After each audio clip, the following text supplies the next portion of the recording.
Good afternoon, and welcome to the 2020 Leadership Award presentation given by the Harvard Business School Club of Northeast Ohio.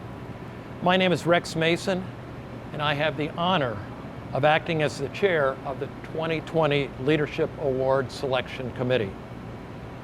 The Leadership Award is one of our club's big annual events. Typically, we would recognize the recipient with a gala evening in a downtown hotel. Unfortunately, that isn't the case this year, so this setting is different. We're doing the Leadership Award presentation here on the Jergens plant floor along Interstate 90 in Cleveland. And in a first for our club, we are live streaming it to people who are other than our members. I understand there are people viewing this as far away as California today. For those of you who are joining us, let me explain the award, its history, and the selection criteria. Each year, since 1959, the Harvard Business School Club of Northeast Ohio has recognized a single individual from within our area for our Leadership Award. This will be the 61st Leadership Award presentation. While this particular presentation will be different from any we've done before, the process has remained exactly the same. Harvard Business School Club members nominate deserving leaders from across the area. A committee of club members then takes this list of individuals, puts them together with supporting background information, and evaluates each against a standard set of criteria. The criteria have been the same over time. We look for a leader who is or has been a CEO of a public, private, or nonprofit organization, a leader who has demonstrated success, specifically in Northeast Ohio, as measured by the impact that individual's activities have on the present and future of our area. We look for a leader who has shown responsible leadership in his or her organization to that individual's employees, to the broader community, and to society in general, again, as measured on how these activities impact Northeast Ohio. From a lengthy list of deserving individuals, the committee chose Jack Schron, President and CEO of Jergens Incorporated, for its 2020 Leadership Award. Now I'm going to turn this over to Bob Coleman, Jack's very good friend, who will introduce Jack to all of you who are watching. And after Bob's introduction, Doug Suna, our outgoing club president, will then present the 2020 Leadership Award to our honoree, Jack Schron. Good evening. You all know Jack Schron as a business owner, a global champion of his industry, and a community leader. You likely have seen some or all the affiliations and associations from his business or community involvement, which are numerous. However, to borrow a bit of British slang, you don't know Jack. As a great friend of Jack's for many, many years, I get the opportunity tonight to hopefully change that. But first, to paraphrase another friend, Jim Collins, the former editor of the Lake County News Herald, let me digress for a moment. My wife and I moved to Tucson over 5 years ago. Despite the distance, we both still follow the Indians religiously, and I also follow the Browns. The Browns, as I'm sure you're aware, are now in the hands of several of your Harvard alums, John DePodesta, Sashi Brown, and Andrew Barry, each who are known as for their focus on analytics to determine the best players to select in the draft and through free agency, to prepare for each week's game and to do in-game simulations and situations. Given the fast start the Browns have had in 2020, their use of analytics seems to be working out very well. So I thought I'd help you know Jack Schron a little bit better through some analytics of a different bent. Briefly, Jack's analytics are 4, 1, 3, 8, again 3, and finally 24.5. Let's start with 4. Jack was one of 4 children in the Schron family. He has 2 younger siblings, a sister Sue in Illinois and a brother Terry in California. Jack also had an older brother, Courtney, who passed away from Agent Orange-induced cancer that he contracted during Vietnam as a colonel in the United States Marines.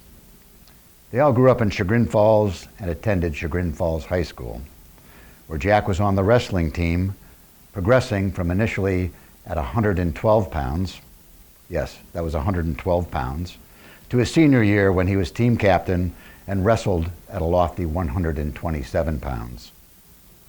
Next, the number 1, the one love of his life, Mary Ellen. Jack and Mary Ellen both grew up in Chagrin Falls, but didn't actually meet until they were attending Florida Southern College in Lakeland, Florida. Mary Ellen was a legacy student, her mother was an alum, and Jack had enrolled through the Reserve Officer Training School program. After graduation, Jack was commissioned as a second lieutenant in the infantry. He and Mary Ellen married a few months later. As a matter of fact, in August, they celebrated their 50th wedding anniversary. Of course, being in the Army infantry meant living on base and moving quite a bit during those early years. They lived on base in Fort Benning, Georgia, Fort Polk, Louisiana, and in Charlottesville, Virginia, where Jack attended Judge Advocate General School. Jack received his law degree at Ohio Northern in Ada, Ohio, and he is licensed to practice in Florida and Ohio, as well as the Military Court of Appeals. Jack served 3 years of active duty with the U.S. Army to fulfill his ROTC requirements and went on to serve 25 more years in the Army Reserve before retiring as a lieutenant colonel. During his Army JAG days, Jack requested that he only represent defendants in the military court system. That tells you something about Jack. Once his active duty was over, Jack moved back to Chagrin Falls and in 1978 began working for Jergens Inc, a company founded in 1942 by his father and grandfather. Back then, it was known as Glenn Tool and Manufacturing. The company's goal was to help America's wartime manufacturers operate more quickly and more efficiently. Today, Jack has helped turn that company into a global player in the machine tool industry. While running the company, he has served on the Chagrin Falls Board of Education, has been active in his church, represents his community through public office, and yet still finds the ability to spend quality time with his family. Which brings us to analytic number 3. His boys. Chad, the eldest, was a Charlottesville, Virginia Army brat. Chad is senior director at Tulane University, an internet-based educational company that he and Jack started. Matt, a Louisiana-born Army brat, is now the general manager of Jergens' 3 major business lines. The youngest, Kurt, is the assistant to the Jergens CFO and recently completed his MBA. Chad and Matt followed Jack as wrestlers at Chagrin Falls. Kurt was a state qualifier on the golf team. They're graduates of West Virginia, Ohio University, and Virginia Tech, respectively, which creates some great sports rivalries among them. The next analytic, 8. Those are Jack's grandchildren. There's Robert, Brody, and Madeline, by way of Chad and his wife, Kristen, Hayden, Allie, and Emerson, who belong to Matt and Kelly, and from Kurt and daughter-in-law Haley, there's Tatum and her sister Reese. Jack dotes on them. I mentioned church earlier. Jack has always been active in his local church and has served on a number of lay committees, including staff parish and finance. There's always been a strong faith connection for Jack. His maternal grandfather was a minister and the founder of Emmanuel Presbyterian Church on Buckeye Road in Cleveland. He preached every Sunday in both English and Hungarian. Which segues us to another number 3. The founder of Methodism, John Wesley, espoused 3 basic rules of living, which Jack has always intuitively followed. They guide Jack's daily life and behavior. Those 3 rules are do no harm, do good, and stay in love with God.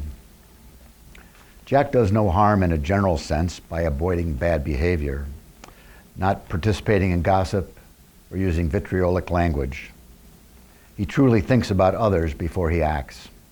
He strives daily to purposefully do good, and he stays in touch with his God by regular scripture reading. It's these basic tenets and a history of serving and supporting others that make Jack the person he is today. The last analytic I'll use is 24.5. That's Jack's golf handicap, which merely reinforces the fact that he's so active, running a company, supporting and interacting with his family, and serving his community that he just can't perfect that golf score. But I am witness to the fact that few, if any, have more fun on the golf course. So with that as background, I hope the next time someone says to you, "You don't know Jack," you can respond, "Well, yes, I think I do." I present to you this year's Harvard Businessman of the Year, my lifelong friend, Jack Schron. Good afternoon. As Rex mentioned, my name is Doug Suna. I was president of the club when Jack was supposed to receive the award in the spring, and currently I'm chair of the Board of Trustees of the Harvard Business Club of Northeast Ohio. After I present Jack the award, we'll hear some remarks from him, and then Dan Moore, a member of our club, will interview Jack, and we'll learn more about Jack's notable career. As is our tradition, I want to acknowledge past presidents of the club who are in the Zoom audience with us today and registered to attend. They include Russ Warren, Bob Moore, Fred Clark, Joan Schaefer, John Calfee, Neil McCarthy, Mark Philippel, Larry Murray, Tony Tesserero, Jim Schaefer, Charlie Conover, Peter Corrigan, and Sam Hartwell. Thank you for being with us today.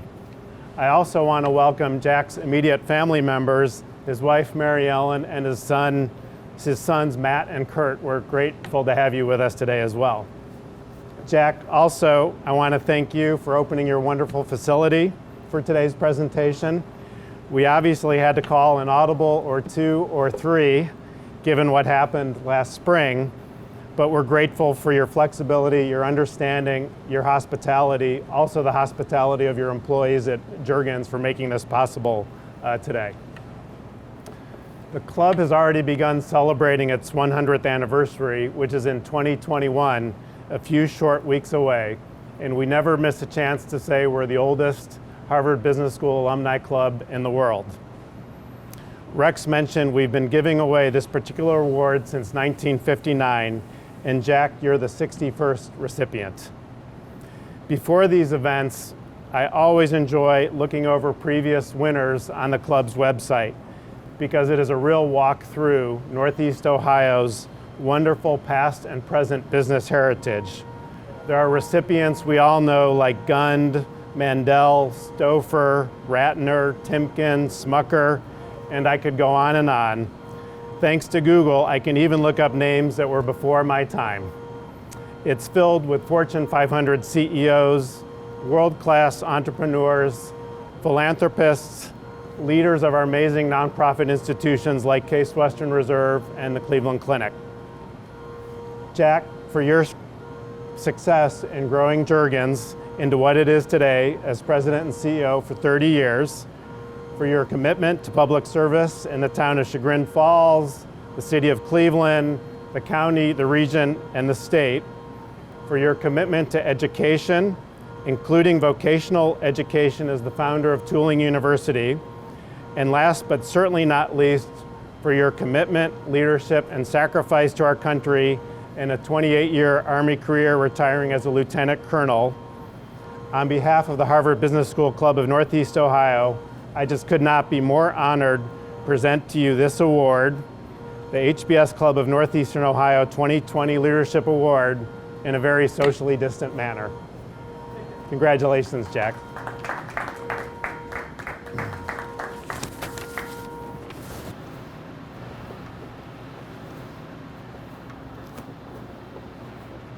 Thank you, Doug.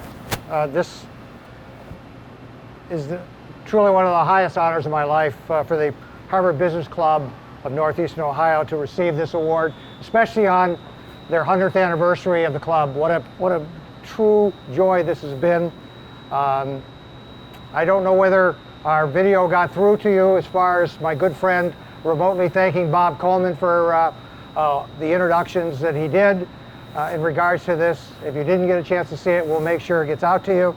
But it was just so special to have Bob be here virtually to introduce me. What a humbling list when you hear it being read like that, Doug, to be included with the great men and women who have been the foundation of Northeast Ohio, who have created the greatest institutions, who have been presidents of corporations, presidents of universities, who have developed great ideas. I even saw Mr. Cleveland, Dick Pogue, on that list. You can't say Cleveland without Dick Pogue being referenced. And you also, I saw on the list, one of the investors in one of our organizations that invested in us, Joe Gorman. So what a thrill to be included with that. I was told I had about 10 minutes, between 10 and 15 minutes to make some remarks. So I wanted to let you know a little bit about who Jergens is, and I want to let you know a little bit about the thank yous that it takes when you receive an award like this, because the thank you list is longer than any list I could come up with, but I have to limit it to my time limit out here, because the special thank you goes to my wife, Mary Ellen, of 50 years.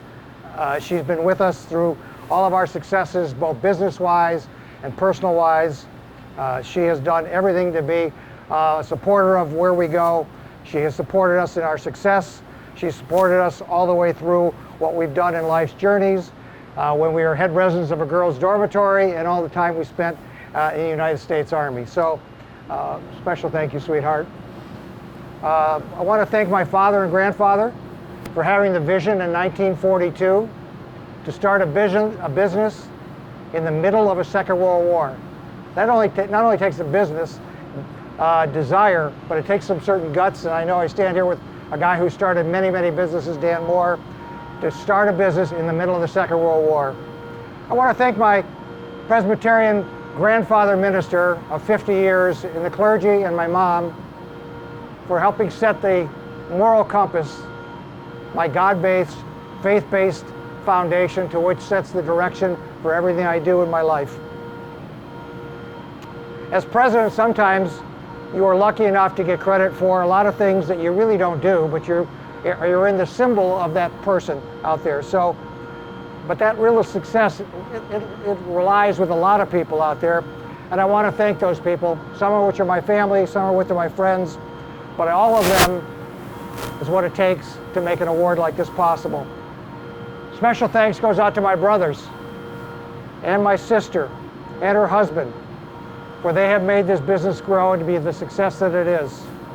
My oldest brother, Courtney, he was the founding member of our electronics and our assembly group.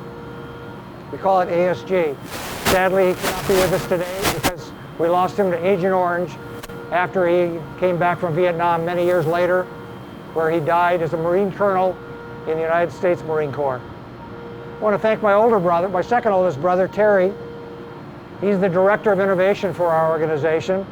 He's been responsible for developing and creating new ideas that have advanced our products, not only here, but throughout the world. And I want to thank my brother-in-law, who had transformed our Chicago business from being a sleepy business going down into a product line that had seen better days, into the new, most innovative products that's now being used in almost every aerospace and defense application in the United States. A special thanks goes out to my three sons, actually our three sons, because I think my wife was there during the process, for being so critical to where our business grows.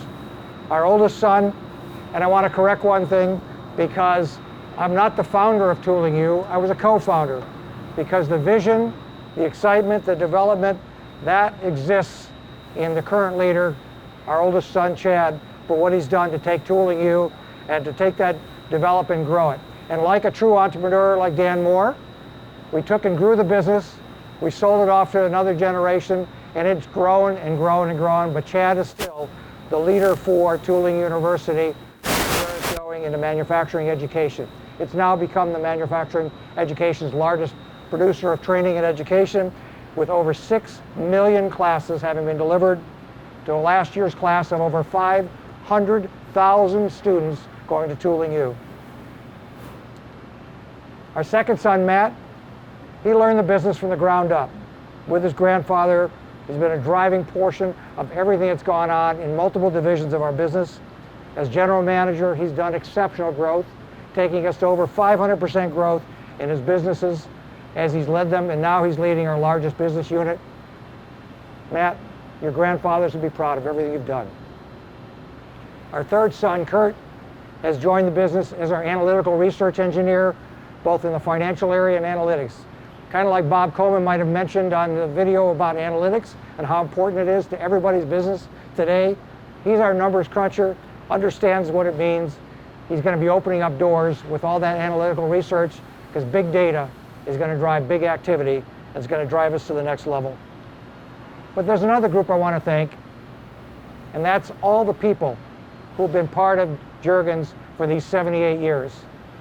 They are the people, they are the blood, they're the sweat, there's the tears, whether it's here in Cleveland, our operation in Chicago, our California operation, and for anybody watching it, perhaps in Mumbai or Shanghai office, all of those people are part of what have made Jergens what it is. When you walk down the hall, you'll see pictures on the wall, 77 pictures of people who have been with us for over 25 years. That's the only reserved parking spots, by the way, we have in the entire building, except for one for a person who's been with us 50 years. For those not familiar with Jergens, we're not the hand lotion company. We make industrial products to hold industrial products in the manufacturing process. It doesn't matter where that process is, anywhere in the world, they need our stuff to hold stuff and position it. We also make and support with our threaded inserts out of our Chicago operation into every aerospace application. We supply industrial products throughout the region for cutting tools. And lastly, we make the most sophisticated electric screwdriver literally in the world right here at Jergens. Like most manufacturers, we do things quietly. We don't take a lot of credit, not a lot of fanfare. Like Dan will talk about, we do it quietly to make an impact. Jergens, we try to do things right. We try to do it right, whether it's environmentally or relying on our people. Where we are right now is the headquarters of Jergens. We are on a former brownfield of the Collinwood Railroad Yard. It was the worst site in the entire country. Dead animals, refrigerators, everything was dumped on this site. Today it's cleaned up. It is the epitome of what brownfield cleanup should look like. And so we're proud of what our environmental philosophy is to change what was a damaged site for over 20 years into green space today. This is a philosophy of manufacturers all over the world, and especially here in the United States, to do the right thing environmentally, both as good stewards for today and in the future. It's also our belief that education is a critical part of our DNA, and our DNA started again. My dad and our grandfather training people in the Second World War, when they were not able to build and make parts, they were out there training people. Today, we're still living that educational dream, still living that commitment. Education. For me, it started when I was on the school board of Chagrin Falls. That desire to educate, to give back, is all part of who we are. We seek education because it raises the level for everyone out there. We want to enhance not only those with degrees, but those who want to learn a skill, and that's what the fundamental foundation of Tooling U was all about. This is part of our DNA, our apprenticeship program, our live internship program, and one we started 7 years ago that makes me especially proud is we are the first company in the United States to have special needs children coming here every single day for the last 7 years, where 2 school teachers greet them as they get off the school bus, and this is their classroom for the entire school year. Talk about a special feeling when you help a special needs child grow. So I tell you this as a background on the philosophy of who Jergens is, not because it's a great story, but it's the same story that all manufacturers tell of quietly telling this behind the scenes. we quietly tell of our contributions to make things happen and to make our country better. Thank you to the Harvard Business School for recognition of this award for Northeastern Ohio. This is an award that I'll truly cherish all my life. It allows us the time to tell you this background. Thank you. The background about my family, the background about our Jergens family, and lastly about bringing my faith. Now, Dan and I are going to have a chance to chat about where we're going. Thank you.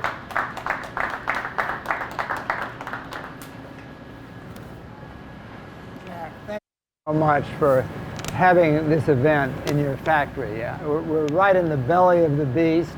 In the background, there's a machine tool, a 5-axis machine tool, pumping out parts while we're talking, being just as efficient, more efficient than anything you'd normally find in China or any of the most advanced manufacturing in the world. Pretty exciting, isn't it? It's very exciting. It's very exciting.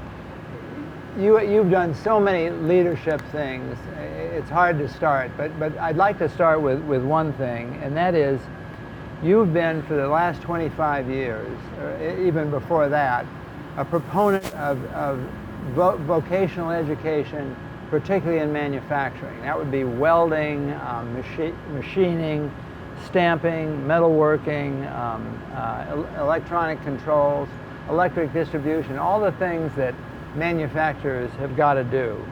The question I've got, and you've got a tremendous background in education here, Chagrin Falls, so you're an education expert. Why should manufacturing get so much more attention in terms of things we want to change than any other vocation? Well, we'll fall back on a little bit of another one of my grandfather's phrases. You either got to make it, grow it, or mine it. And we make stuff here in Northeastern Ohio. We do a great job of doing that. But one of the things I think that might be kind of fun, Dan, is I know we've got people out there that are watching this out there, and maybe to ask a virtual question to anybody. I want you to virtually raise your hand when I ask this question, and we'll test our audience out there. Which creates more GDP for Northeastern Ohio? Manufacturing or medical? And we'll go the 2 or 3 time clock out there, let everybody think about it. And my guess will be that we'll have some surprise answers out there. The answer to that question is, clearly, it is manufacturing. Manufacturing dominates, not even close, Dan. If you look at the GDP in Northeastern Ohio, $45 billion of our GDP is manufacturing. The next closest is medical with $23 billion. And I know that's probably a shocker to anybody that was watching this today live. So less than half. Less than half. Well, in government half, 23 and 45, yeah, we'll call that. Yeah. Just wanted to exaggerate. That's right, well, yeah. But I think it's really a wide disproportion. And one of the problems is that there's a gap in making people aware as to how important this is. We don't even call this a factory, by the way. It's called a technology distribution center.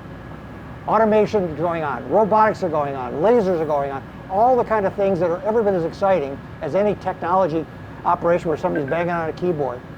One of the questions I think that I think might also be of interest is, what do they think as far as the size of the replacement, of the number of replacement jobs that are going on in Northeastern Ohio today? So the largest sector, how many people are retiring and getting out of it? It's huge. And what the number is that right now, in the next 5 years, in just this sector alone, we're going to have 40,000 job openings in manufacturing. 40,000. There's going to be places for people to work that can be doing as exciting stuff as what we talked about with analytics that Kurt was talking about. There's going to be people who program. That's $1 million piece of equipment, by the way, you're looking at over our shoulder here. Somebody's got to program that. Somebody has to design it. So those 40,000 jobs are there for the next 5 years. It's also the fastest, manufacturing is the fastest component, as measured by output, of any other of any of the other significant sectors in terms of output. It is, and it's got some of the best looking people in it too, I think. I've noticed that. One of the other things that I think is sometimes left out of the equation is, where does Cleveland fit within this region, and how do we compare it to, like, I don't know, like Detroit and maybe Cleveland and Pittsburgh and stuff like that. So I think that one of the things you're going to be shocked at, and our audience is going to be shocked at when they're watching this, is the size of where we are in regards to Cleveland, Detroit, and Pittsburgh as far as the manufacturing workforce. Cleveland, we'll start with the other end. We'll start with Pittsburgh. 87,000 people. That's pretty good size. I think everybody likes to beat Pittsburgh, so let's keep looking at our numbers. The next size is Detroit. 54,000 people in manufacturing out of Detroit. Cleveland, we're beating Pittsburgh here on this one, Dan. Over 267,000 jobs are in manufacturing. That means that there's excitement, there's life, there's activity. We're making stuff here. And I guess another statistic would be, in terms of Detroit, that we all think is the manufacturing center of everything. We actually have more people in manufacturing in northeastern Ohio than they have in Detroit. Well, that's because people like you, Dan, with your businesses and our businesses, you see the great big plants in Detroit, but you don't see the 250 people right here in Cleveland. You don't see in Jergens and so on and so forth. In the 50s, 60s, and 70s, we got rid of vocational education pretty much in the United States, and for a whole bunch of reasons. But one of the reasons was that in coastal China, labor costs to run a machine tool was about 50 cents an hour. So the jobs went away and gradually declined. But now, of course, they're coming back extremely strong, and there's not there isn't really there's hardly anybody training manufacturing people.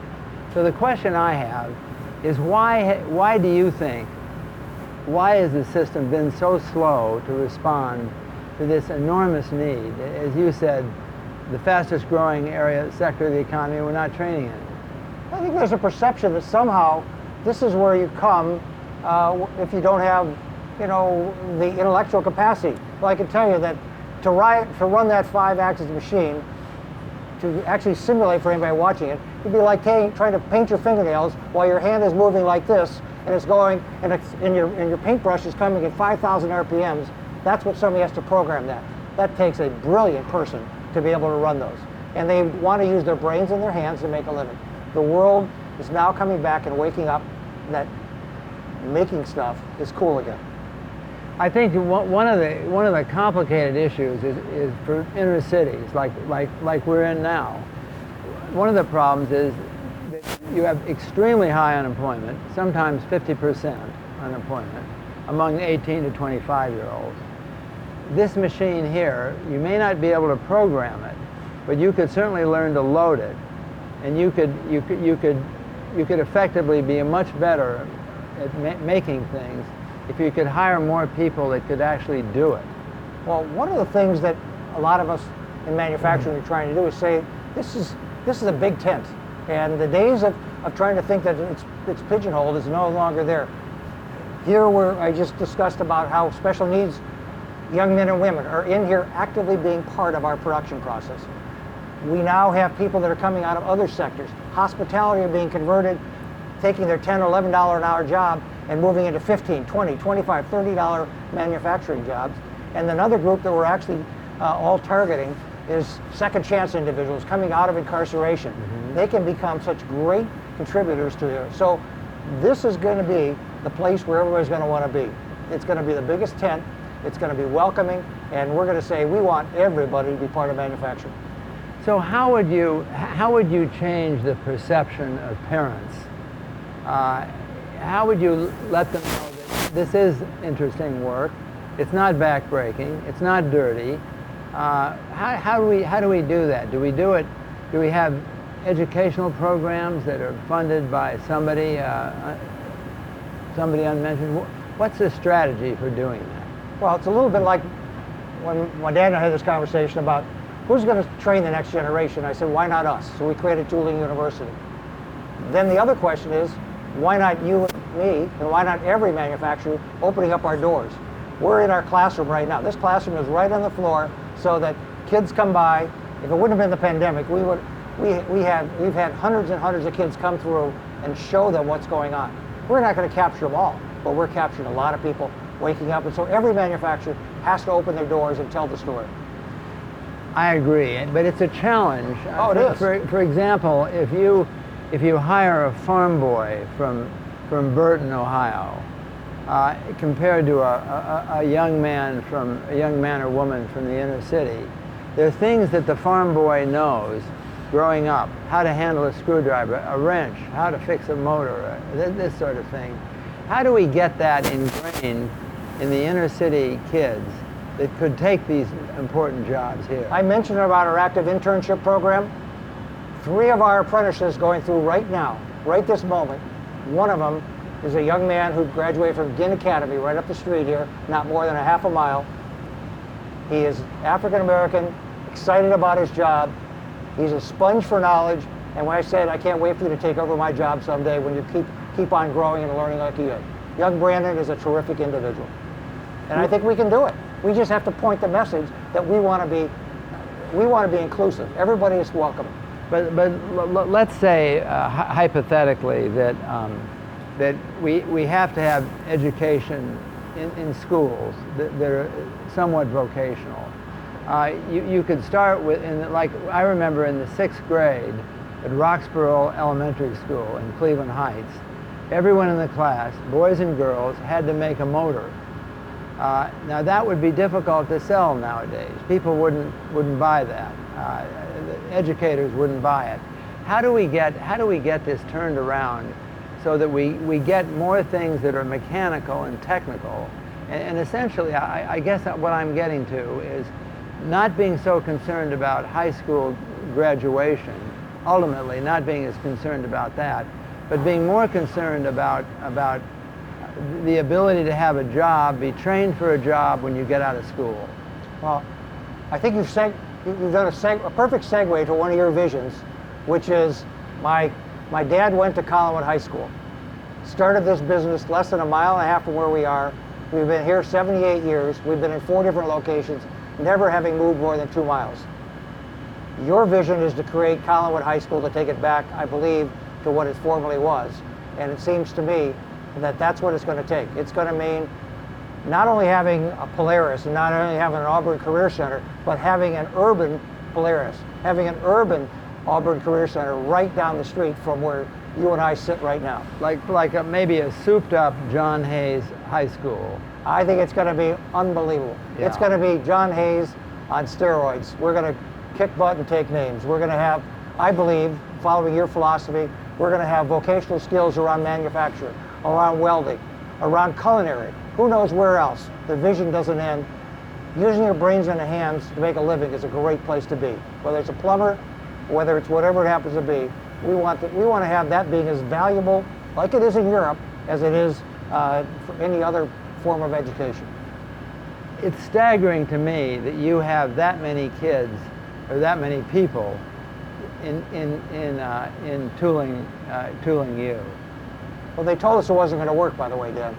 And they're probably telling you that Collinwood won't work either. And I guess I'd be willing to bet that you're going to make Collinwood work like we made Tooling U work. And I think it's no hope. You're not going to hope. You're going to get it done. But how did this thing evolve? This online machining course. It evolved because we looked at it and said we didn't think manufacturing was dead, even though some of the big companies already left and they'd gone to China, they went to India and places like that. We thought that manufacturing was going to come back and have a resurgence. Well, we are in a resurgence right now. I've got some time left, and I don't want to leave out a critical part of what you've done. You've been a leader in so many different ways, and I could spend a whole hour asking you questions about the plant we're in now. But I think one question I've got is, you were really a spark plug in this whole Cuyahoga County government change that occurred about 10 years ago. And that was a rather revolutionary idea. And the idea was, for those of you that don't remember it very well, it was going from a system where the public picked three commissioners. They were part-time commissioners, and they sort of they ran the county part-time, not very interested. And what Jack did is he was a leader in the initiative to create a government where the public picked a county council, and then and they also picked a county executive. So essentially a publicly voted in mayor. I'd like to ask, well, two questions. Let me ask the first one. What have you learned from that? Where do you think you've been, what can you celebrate the most, and what do you look at is the biggest challenge? Well, I think that what we can celebrate is that we came out of a pretty dark period of time for our county when we had 60-some people go to jail. And we celebrated that we, the county, bipartisan, said we're throwing out that form of government, not because it was the form of government, but because we wanted to start fresh. Like the kids' game, we used to write on and pull up the slate and start fresh. We said we're going to start fresh with a new philosophy. And we are actually the first county to have a executive and a legislative branch in the county where we actually have eliminated all the other elected offices. Summit County has something similar, but not like ours. We eliminate all the rest of those, and just like in your company, the chief financial officer reports to you. The administrative staff reports to you. So what we did is we said we're going to start fresh. We're going to create an executive and a legislative branch, and they're going to be co-equal. And we've done that. I know that first time I ran for office, there was over 110 people running for 11 slots. It was a great exercise in what our democracy should be doing. Sadly, some of us have been running and we're running unopposed. I just ran unopposed. That's not healthy. We need to have competition. But what we've learned is that there should be give and take. The legislative branch should hold the executive branch accountable and vice versa. And so what I've learned is that we can fix things. If you want my advice on where we can fix it, the next step, it should be we should eliminate all partisan politics whatsoever in the county.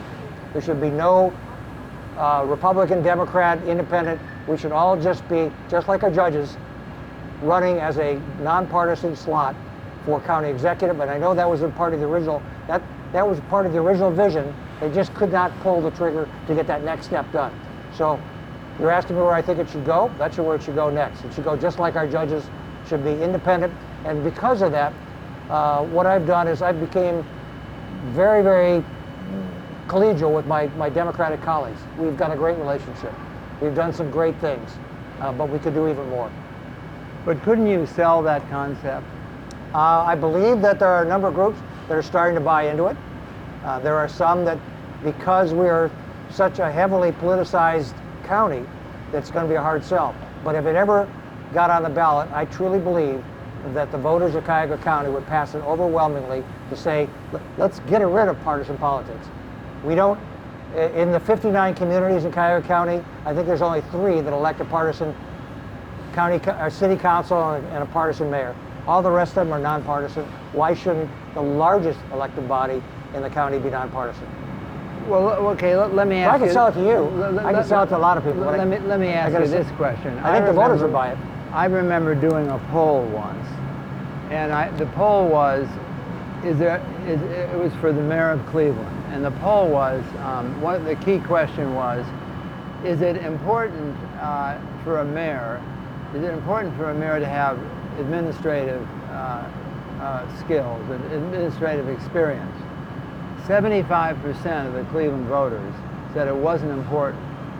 Now, with that mentality, do you think the body politic could pick a county executive and be right about it? I mean, maybe they're going to pick a lawyer with no administrative experience. never had anyone report. I'm not sure if you teed that up for me, because I did run for county executive and I lost to a lawyer. And I believe I've got a lot more administrative experience, and I think that I do believe. That's exactly the point I'm trying to reach. I really think that the person in there, it is an executive responsibility. It's a $1.3 billion budget, and you've got thousands of employees all working for you. And I do believe that it needs more than just a political position. It should be something that's got executive experience to sit in an office of that. But if you can't do it the way you suggested, making it nonpartisan and having it so you could have a richer group of people to choose from, would there be a value in having the county the county councilman picking the chief executive, like a parliamentary system? I think you could argue that there's value in it, like Parliament does. But I think that our form of government picks the governor, our form of government picks the mayor, our form of government picks the president. I think our form of government should pick by the people, the executive branch. Very good, very good. I've got time for one more question, and that has to do with education and general education. You've been on the Chagrin Falls School Board since the beginning, since Christ. So you only 12 years. Yeah. And so you've got a lot of experience with tooling you, and you have an education program here, and you've been involved with vocational education for years. Do you think we're graduating too many people from college in this country? Do you think we should have more focused education like they do in Germany and in some of the European countries? Wow, you hit me with a tough one at the last one. Here I sit at an award ceremony for Harvard Business School, and you're asking me, should we have a focus on more skill-based learning? And I think the answer is you can have both. I think there needs to be a responsibility that says that there are pieces and parts that have to be learned through an academic learning, but there are also pieces and parts that said that you need to have skill-based learning, because that ultimately, next time your toilet goes out of whack, ask me how many people want to care whether or not you have a degree. They want the toilet to be fixed. If you want to fix your router up in your computer room, I'll take a Cisco certified router specialist over somebody with a EE engineering degree, because I want that fixed. So I think that in life you need to have a balance, and I think that where we've lost the balance is, for too long we have dissuaded people from using their hands and brains to make a living, to run a piece of $1 million machinery. People are waking up and saying, that's pretty damn exciting. He's got no debt, he's got motorcycle, he's got a boat, he's got all the kind of things that he loves to enjoy, and he's got free time, and he's not sitting around with a $100,000 debt. But there are also people who want to go that route and learn through the education. So it's a balance. Jack, thank you very much for letting us into your plant and answering a lot of questions. We very much appreciate it. Well, I'm truly honored to be here and to receive this award, and thanks very much for the interview, Dan. I'm looking forward to Collinwood.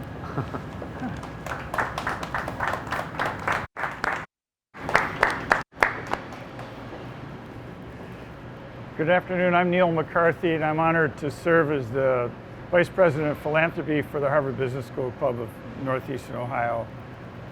The investment committee does a great job growing our funds so that the philanthropy committee can have a lot of fun giving money away, including the Collinwood project that Jack and Dan have been talking about. Our focus is on business education and supporting entrepreneurship. And the Collinwood project to create manufacturing skilled workers made a lot of sense to us. So we made a $100,000 commitment to the Collinwood project last year, which will be spread out over 2 or 3 years of our fiscal life in support of this manufacturing jobs creation project. So Jason Drake and Dan are a big part of that. We're proud to support it, and as far as I'm concerned, it's really exciting to have this event here versus any hotel. Thank you, Jack.